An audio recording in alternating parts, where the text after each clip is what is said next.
kayo po ay puyat, then you smell bad, you need water. And to have peace in your mind, make sure the only message today is protect and love the God-given gift. Free, hoping not to have rain tonight and today, before and after our celebration. So have peace and have water in your life, bountiful and forever. Good morning. Thank you. Okay, let's give a round of applause for Dr. Ronnie Quezon. Wow! Very nice message. You know, we just suffered from Typhoon Mario. Yes. So the topic is very timely for us to be aware of the use of Water. I don't want to be a teenage mutant ninja turtle. If you can hear another peace message for this great man, Dr. Ronnie Quezon. Is he here?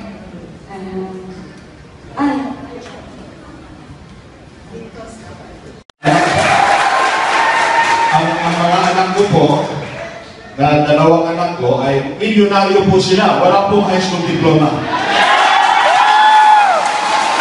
Now, mas magaling ang mga anak ko sa akin kasi hindi sila duman sa eskwelahan eh.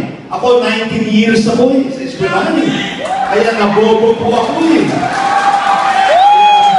Kaya kailangan alisin lahat itong tinatawag na academic. Ang problema po sa academic, inang-aral sa eskwelahan, hindi naman gagamitin sa buhay. Kailangan ituturo lang natin yung gagamitin sa buhay para maging masaya, malusog, mayaman at maraming kwarta. Pag ginawa po natin yun, alam niyo katakot-takot ang pera na ginagastos ng gobyerno para turuan ng grade school, high school, college. Tapos pagdating sa kolehiyo at graduate, pag wala kang employer, unemployed. Ano kalukuhan ng gobyerno natin ito? Kailangan po ituro ito. Ay sabi ko, bigyan niyo ako ng free government TV and radio. I will teach every day without being paid. I don't care about being paid. Basta kailangan lamang maituro sa ating mga kapatid paano maging matagumpay sa buhay. Walang diploma, walang employer, walang pera. Ito ang ating administrasyon naghihingi ng foreign direct investment. Okay, walang problema yun.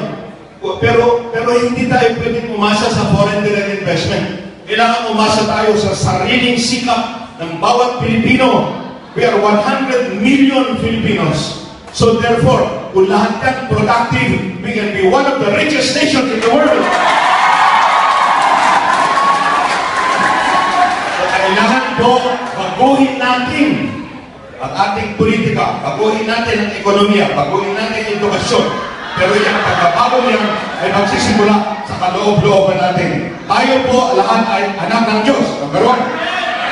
Kung ikaw ay anak ng Diyos, alamin mo, tumanggap ng inspirasyon araw-araw. Pag-gising sa umaga, sabihin mo, Panginoon, salamat po sa araw na ito.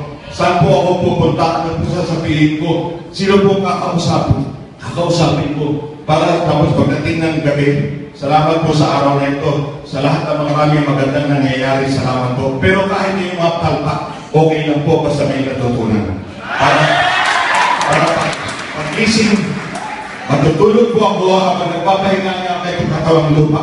Ituro po nyo sa akin lahat ng inspirasyon na kailangan ko para sa pag-gising ko sa umaga, ako'y ganado at inspirado.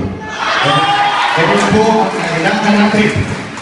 Simple lang po. Hindi po natin kailangan ng maraming pera. Kailangan natin gamitin ang lahat ng likas yaman at gamitin natin ang lahat ng yaman na binigay ng Diyos sa atin araw-araw, bawat sandali, bawat oras. Salamat po. Thank you. Maraming salamat po. Oh, congrats naman! Again, people that hear is free!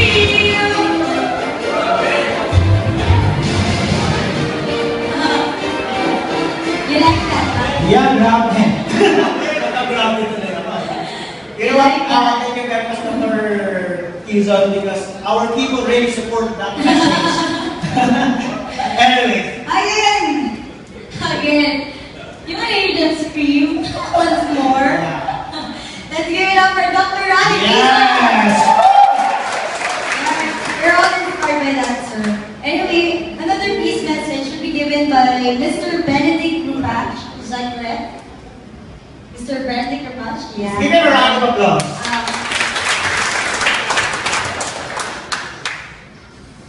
Magandang tanghali po sa atin. Kung sinabi ni Ronnie, na kaibigan ko itong matagal, meron naman ako dito na all we really need to learn, we learn it in kindergarten. Naniniwala ko ba kayo na ang lahat ng pinag-aralan natin ay malalaman natin sa kindergarten. Correct. Ito po ang mission ko. CPM mo for the past 37 years. Ang pagbibilang mo ay kindergarten. Anong ginawa ko? May peace. Yung sinabi nga ni Ronnie kanina at saka dito. Ang peace ay wala sa labas. Hindi mo lalaman ang peace kung wala kang peace. Ang peace may password. Di po ba? Ang password ni Jose Rizal, password ni Apple, password ni Barack Obama, password ko isa. Yun ang hanapin natin. Kung ang Wi-Fi dito, ang password ay 1, nagkakaisa tayo. Katulad na sinabi ni Kuya Ron. Di po ba? Subukan yung unang password dito. Capital U, small n, small o, big password. Di po ba? Ginawa mo capital U, capital O, small n, small u o, big password. So yung salita mo walang kwenta. Di po ba? Kaya kung kayo nagsasalita na walang kwenta, hindi password, huwag niyo sabihin. Kayo ang gumagawa ng gulo. Kayo ang gumagawa ng problema. Kaya kung tayo ay gusto nyo magkaroon ng peace, sabihin nyo lang yung word become flesh. Diba ang Diyos, hinahanap natin. Solusyon, di ba? Sino solusyon ka? Kaya kung hindi na solusyon, delikado. Diba? Kailangan, bawat isa sa atin ay solusyon. Kung walang kwenta yun.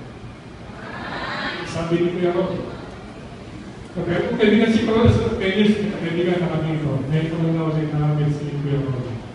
Siyempre salita na, sarili na natin alam. Pero sa akin po, ang mga anak po ay mga Victorians. Full scholar sa Mapua as electronics technician. Pangalawa, full scholar for Victorian, Philippine Science High, UP Materials and full scholar. Ang good scholar sa Los Baños. 10 years, namatay ang nanay nila. Di ba mahirap magkalagit na ata? Kung hindi ko inayos ang sarili ko, hindi sila lalabas ng anak. Ang ginawa ko po, nung bata ko, 2 years old ay pangalan ko, municipal councilor. 3 years old, tumakbo ko congressman. Nung pinanganak yung pangalawa ko, barangay captain. Pero nag-aaral na sila, ako'y nagpakumbaba. Para yung mga anak ko, pataas. Hanggang mag-attain nila yung maximum may pinagkatiwala ng Diyos sa akin. Di ba? Ngayong December 2030, tapos yung anak ko, kulit ka sila. naman ako babalik dito sa ating mission. Yung video full time ako dito sa ating mission. Alam niyo yung pangalawa ko na palitin ko na sa UP Mateos City. Full-time pastor. Full-time head pastor sa Kalantalugan. Kaya niyo ba yun? Anong klase magulang? Sabi ko mga iba. Pero blessed na. Yung panganay ko na food store sa Mapa ECU. 2 years ago, binigyan ako ng 5 million ako tumingin ko. Na nag-iisa ako. 6 days lang. Kahit ayos na sarili ko, ayos ako. So, ang mission ko ngayon po, ito ang mission na court of conscience. Conscience nyo. Malina sa conscience nyo. Malina sa lahat. Regardless ng iyong edukasyon. Regardless ng iyong profession. Regardless ng iyong status. Religion. Age, sex, and race or nationality.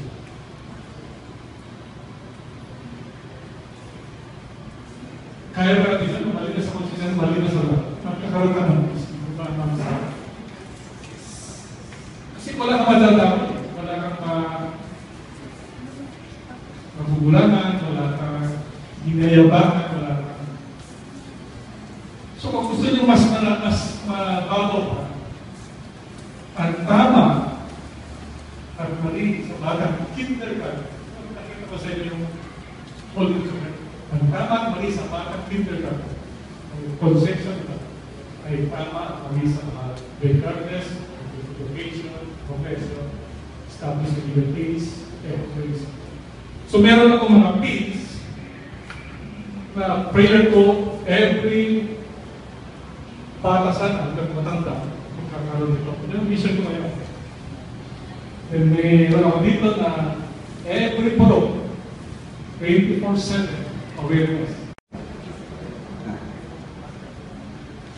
Ano yung second? The second value na naisulat ko roon ay music. Again, hindi pa ganyan. Why? Because music is the language of the soul. And the third value that I wrote is poetry. Which again, is the language of the spirit. So, paano nagtatakot? Kaya kasi kaya tao dito, ganun ang dating ko sa mga kay normal. Hindi nila alam, ang idol ko sa putulan, ang idol ko, ewan ko kilala ko, si MacGyver. Ronnie, kilala mo si MacGyver? Sa data yun yung lang multi-purpose na yun Daming nagagawa. He can save life.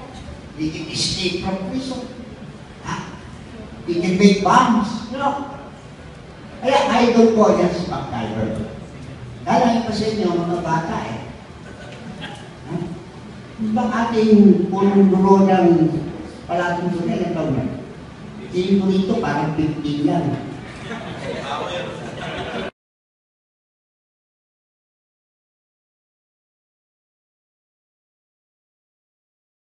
At wala nang iba.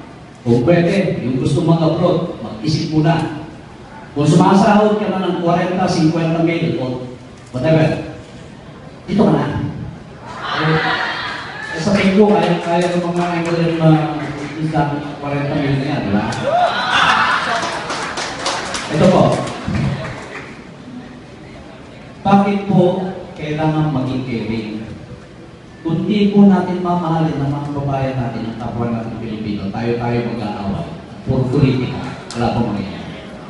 Kami po na pinadalaon ng ibang bansa ng almost 3 dekada, panahon na po na bumalik na sana sila.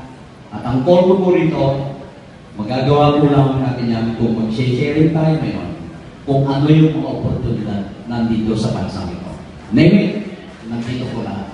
Yun lang po. Maraming salamat.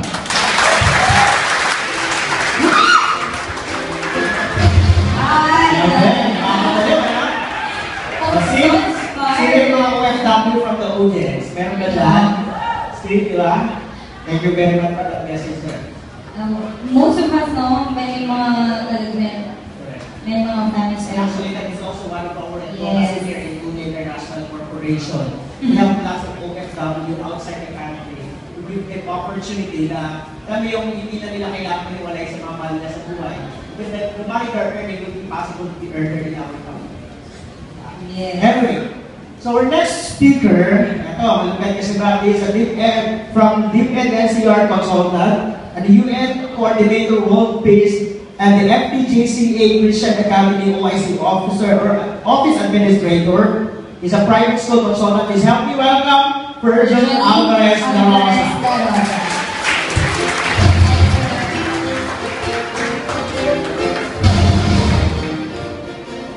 Okay, good morning to our friend Ambassador Sara for the VIP guests, especially to my FTGC Christian Academy family. Good morning. As a part of the United Nations World Peace Celebration, as coordinator by Under Ambassador Sarah Jane, the role of teachers is in education are promoting peace, and it was begin the mind of the teachers. The educators to be in tune with the times, to the demands of the current events, and we must provide them educational method for transforming consciousness starting within ourselves, so that they themselves can be an example of peace and harmony. Indeed, how can we change other people if we do not start with our dreams or with ourselves? By teaching them, peace can be learned and taught. Peace education should be taught by contextual and relevant to the learners. Peace education could be defined as an interdisciplinary area of education whose is institutionalized and non-institutionalized teaching about peace and for peace. The aim is to help students acquire skills for non-violent conflict resolution and to reinforce these skills of active and responsible action in the society for the promotion of the values of peace. Because peace is in our hands, in our life, in our family, in our home, in our work. FTGCA Christian Academy, thank you. In our community, country, and religion, we must need to listen, to understand, to respect individual differences, need to listen and accept individuality by the help of our Lord. Thank you and God bless you. Thank you very much, Virgil.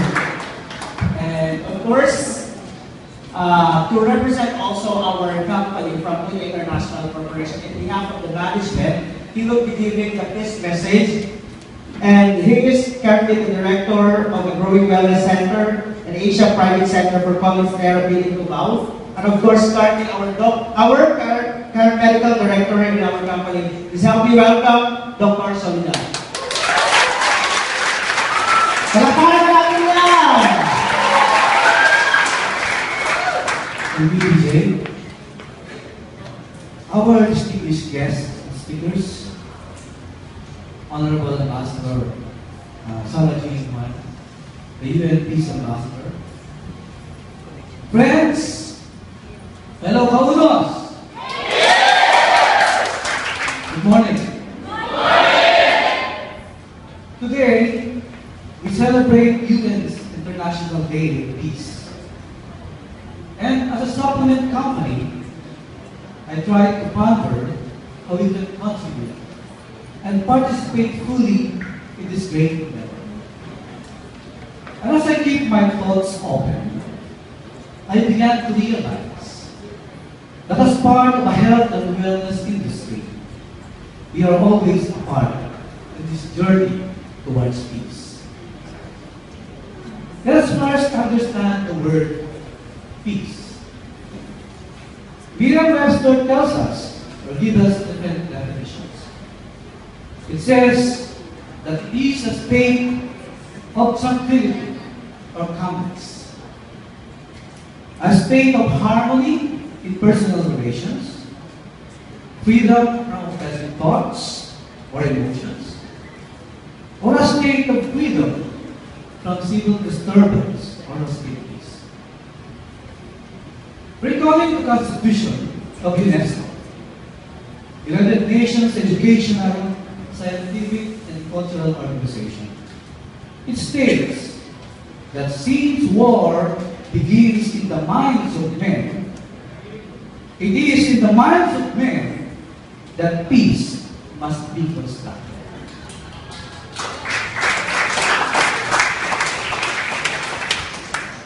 These very words in the preamble made me realize how we, as part of a wellness company, UNO, may bring forth peace to the world. However, our journey to peace through wellness begins with the acknowledgement that we all have lived a bad life. Not hard life, but life that has no regard and respect to our body. Every day is a battlefield. There is always a waging war with the environment. Toxins, chemicals around the surroundings, poor food choices, together with a lack of physical activities, lack of sleep, and the different stressors we encounter. The daily stressors that we encounter will use our body. The first step to wellness then is to learn to be responsible to our own health. Do the modern medicine is excellent when it comes to saving or life-saving interventions. It is poor when it comes to prevention.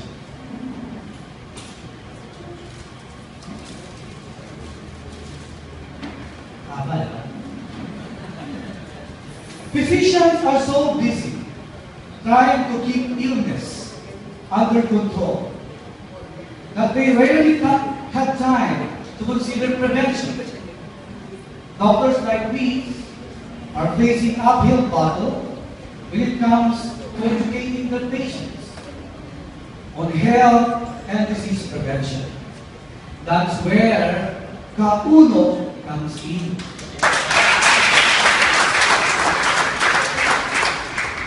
Kauno comes in to teach people about health prevention.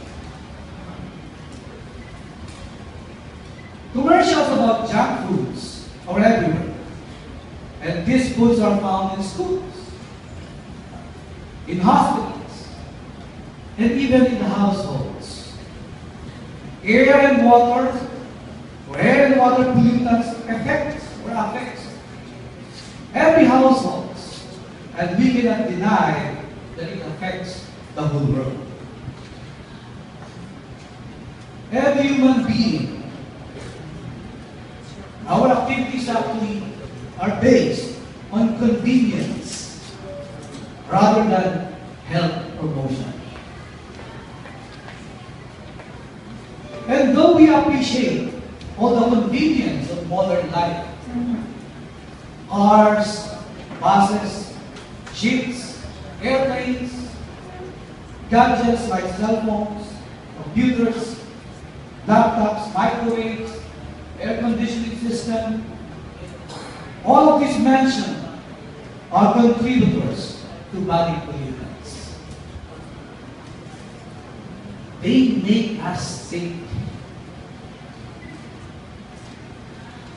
But though we know the end effect of those modern conveniences, we can't give them up. Right? It is not an option. Giving them up is not an option. However, we have to make our move.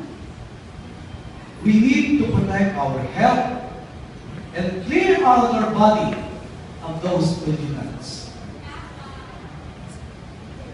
And now, that is where our UNO health system comes in.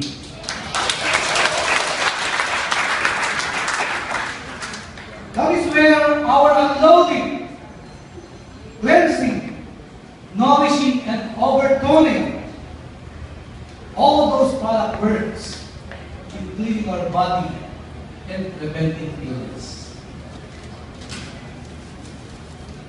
Supplements, exercise, rest, proper food and energy, enough water, all of them are needed. We have to understand that our body is the greatest healer of all. We provide them with all these tools. We can regain our health. Getting back or reclaiming our health is only half the battle. I believe in the concept of Thomas Wilhite. According to him, in achieving peace, we need to have a balance of 4 natures of mankind. One is health, second is wealth, third is love, and fourth is self-expression. To visualize this, imagine the 4 quadrants. Okay? Imagine the 4 quadrants. On one side, write the word health. On the opposite quadrant, write the word wealth. Can we achieve that? Yes, we can. Here at Uno, everything is possible.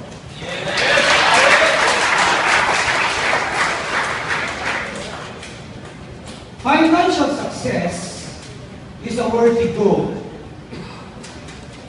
Acquiring a lot of money is neither good or bad.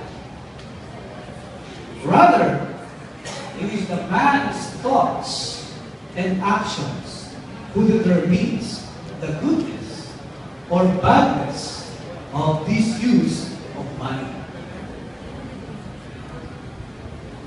On the other quadrant, the topmost level, maybe on the left, put the word love. Love. Sabi ni sa kanina, iniibig. Diba? I'm not referring to eros or not talking about erotic love or sexual fantasies. Of peace, of inspiration, motivation, and peace in our environment. Through education, knowledge, and so to what we individually do as part of the #1 network marketing company in the Philippines today, Uno. Yes. Now we can all be a blessing of peace and of course good life to every one of us. Happy January And of course, I really learned a lot from all the messages of our speakers, especially they do that peace is always comes with it. I mean, it's our personal choice to have peace. That is why the thing, the right of people to peace, is for me, as I said, it's within. So it's your choice. Peace is a choice. So if you want peace, you need to start with yourself. So basically, that's my only thing. Yes. So everybody can have or can achieve peace as long as dumaan ka sa cleansing program. No? Yeah. Thank you, Sa katawan lang talagang peace. No stress. So that is why it's very timely that who is giving this opportunity only to earn money, of course, to be healthy, diba? Yes. Because being healthy will give you also peace, peace of mind, peace ng sa mola. Yes. And no stress. Yes, and with no further ado, this is what the highlights of our event today. We will be playing a video, and this video is the message from the scourge of war. We have made much progress, but much remains to be done. We must douse the fires of extremism and tackle the root causes of conflict. Peace is a long road that we must travel together, step by step, beginning today. Let us all observe a minute of silence at noon. Let us all reflect on peace and what it means for our human family. Let us hold it in our hearts and minds and tenderly nurture it so it may grow and blossom. Thank you.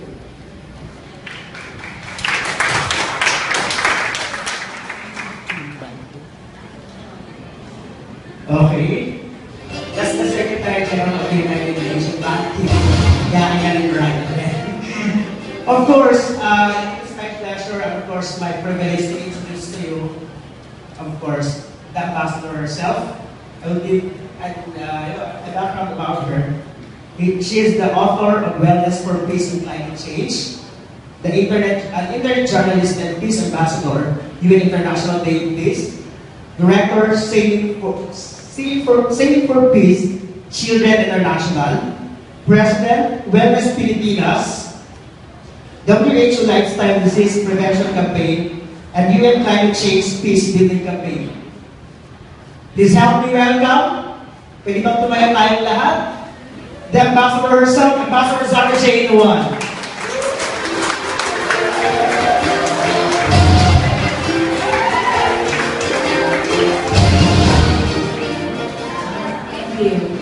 Thank you very much. I am very flattered and honored that UNO, Unlimited Network of Opportunities International Corporation, is here to support the United Nations International Day of Peace.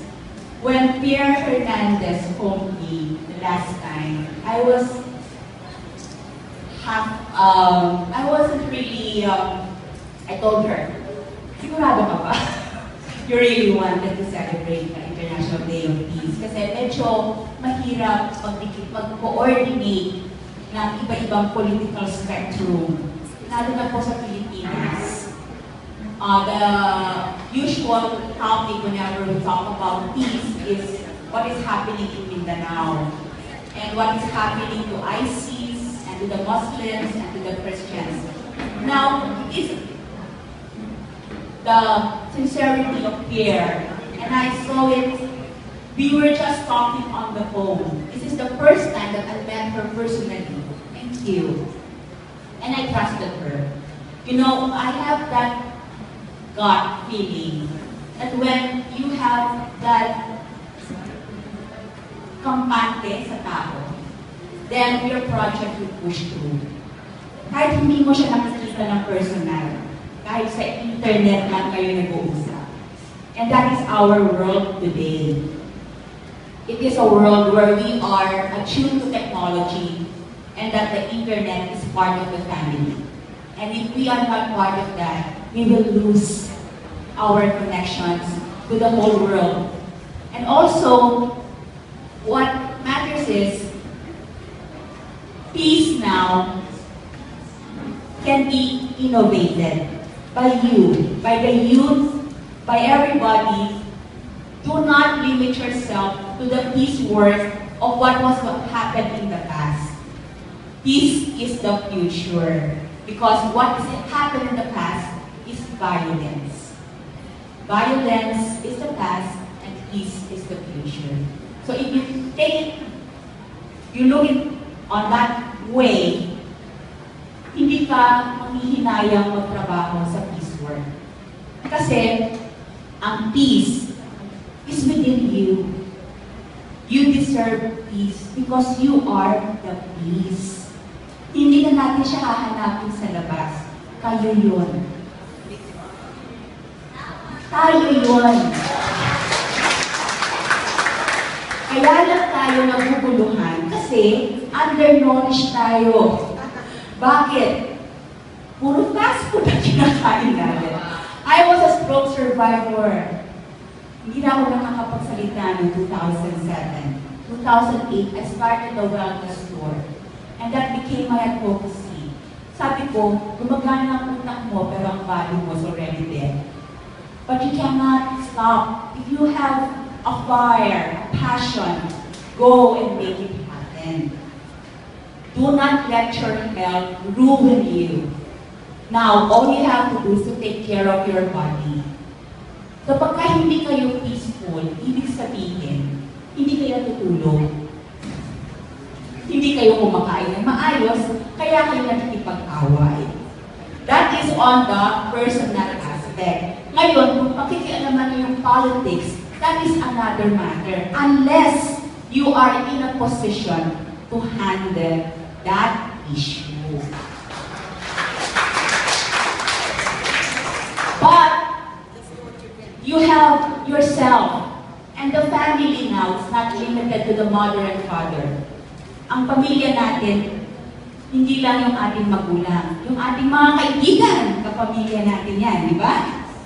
So extended na tayo, and ngayon sa buong mundo, napakaswerte natin bilang isang Pilipino. Hindi tayo inferior. We are actually superpower.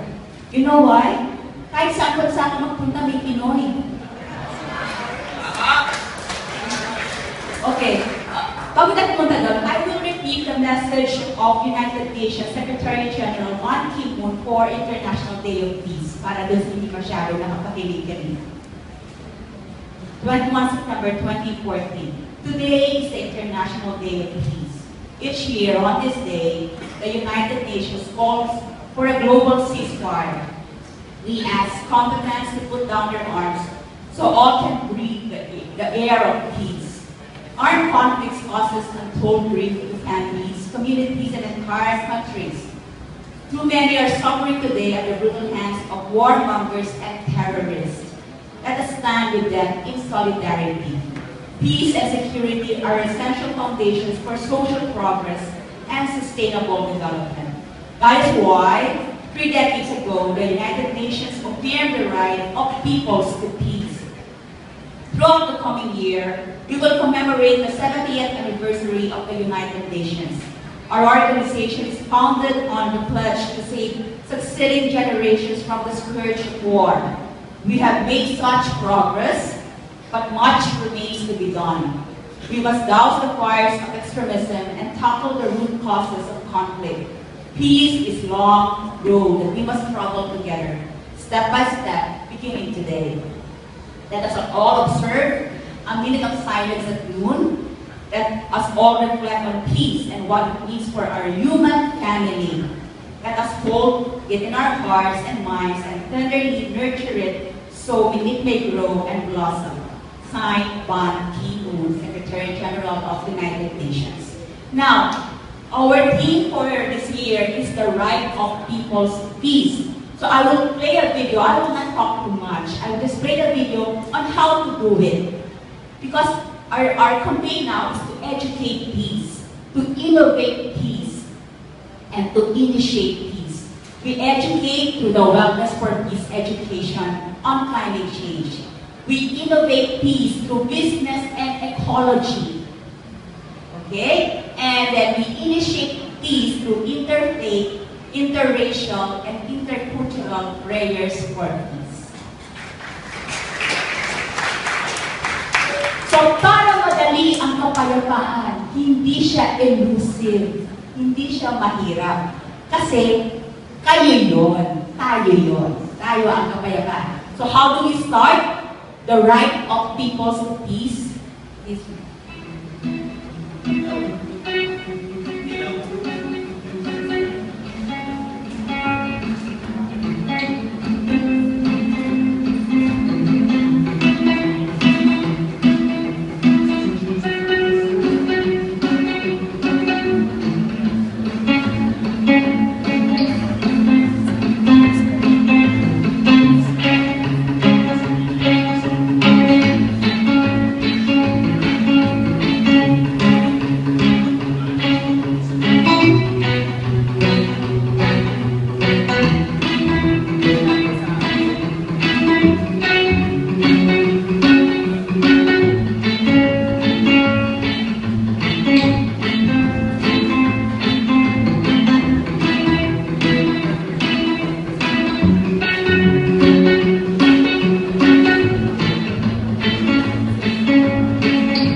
a guide. It is up to you on how you can do that. So, hindi naman kailangan na sumama lahat palagi sa rally o maging politicized or everything. You can only concentrate on just you and your community wherever you are.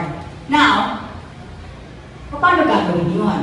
So, we will develop a peaceful personality. In 2013, we have this theme on educate peace. Pero para i-educate mo on peace is a very broad and complex topic. So our concentration is to develop a peaceful personality to yourself, to ourselves, within us. And we will do that by playing the video on how we can have a peaceful personality. Okay?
Feel the air.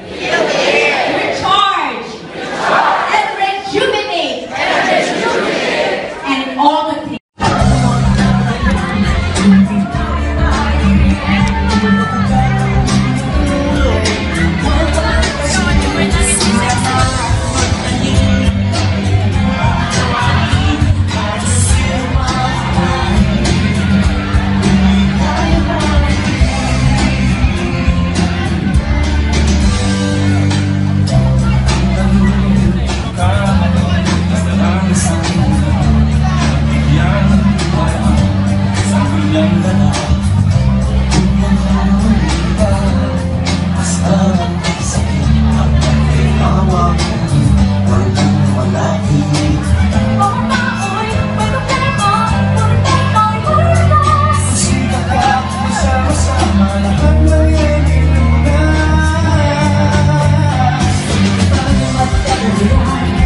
tulong namin para sa kabataan. Pahawakan mabuti po yung mga balloons. Huwag niyo po hayaang lumipad.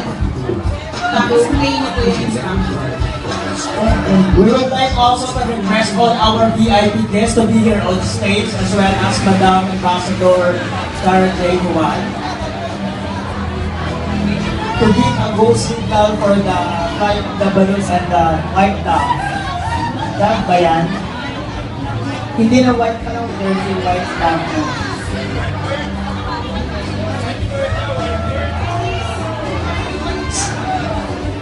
Ma'am Sarah J. Together with our VIP, will you please come on stage?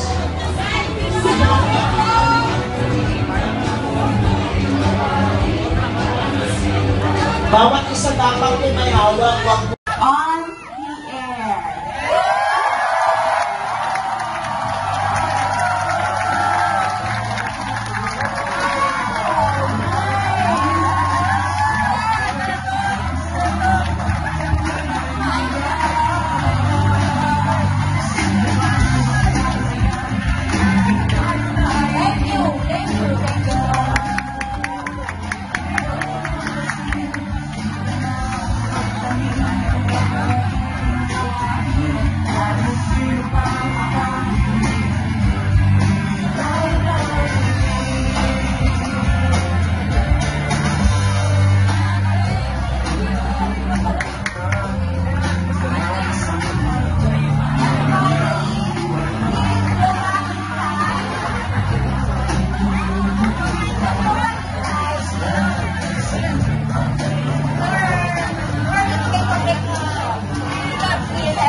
May ko dun ah.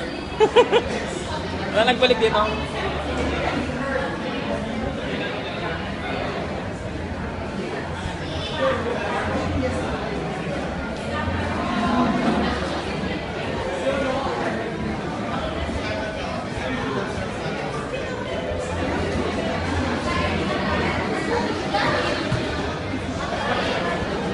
Kawalaan sila dun eh. Hinahanap ko. Thank you very much. Requesting everyone to please send. Makitawag ko pa. Wala dun. Saan kaya yung mahawak?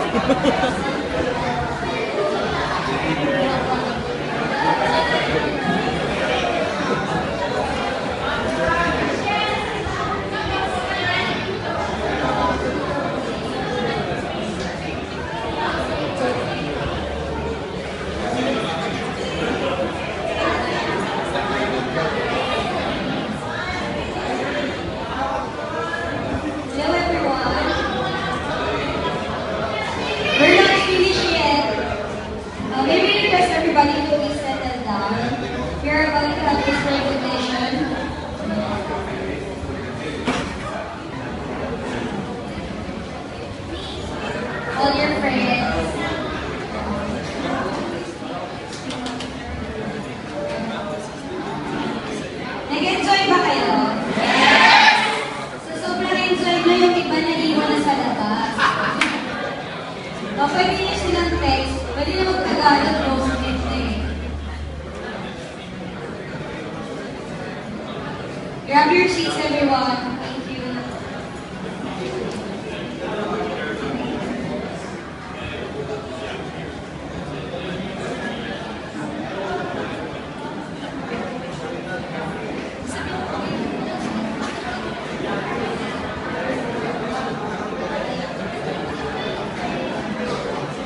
ng mga wishes or peace messages, pwede niyo pong ibigay dito sa side na to, sa booth area.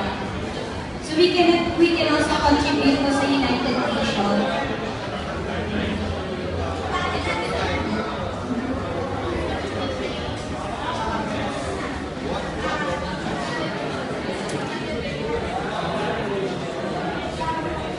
Lahat po naman po kasi your names will be included sa report for the